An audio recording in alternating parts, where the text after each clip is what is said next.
Purihin ang Diyos at Ama ng ating Panginoong Hesukristo. Siya'y maawaing Ama at Diyos na laging nagpapalakas ng ating loob. Pinalalakas niya ang ating loob sa lahat ng ating paghihirap, para sa pamamagitan ng kalakasan ng loob na ibinigay sa atin ng Diyos, ay mapalakas din natin ang loob ng ibang naghihirap.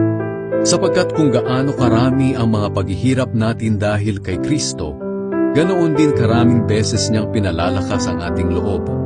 Kung naghihirap man kami, ito'y para mapalakas ang inyong loob, at para kayo'y maligtas. At kung pinalakas man ng Diyos ang aming loob, ito'y para mapalakas din ang loob ninyo.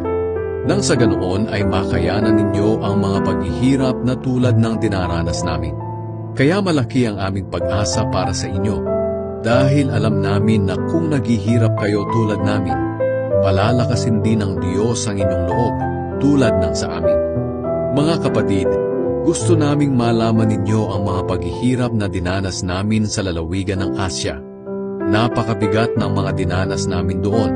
Halos hindi na namin nakayanan at nawalan na kami ng pag-asang mabuhay pa. Ang akala namin noon ay katapusan na namin. Ngunit nangyari ang lahat ng iyon para matuto kami na huwag magtiwala sa aming sarili, kundi sa Diyos na siyang bumubuhay ng mga patay. Iniligtas niya kami sa malagim na kamatayan at patuloy niya kaming ililigtas. At umaasa kami na patuloy niyang gagawin ito sa tulong ng inyong mga panalangin.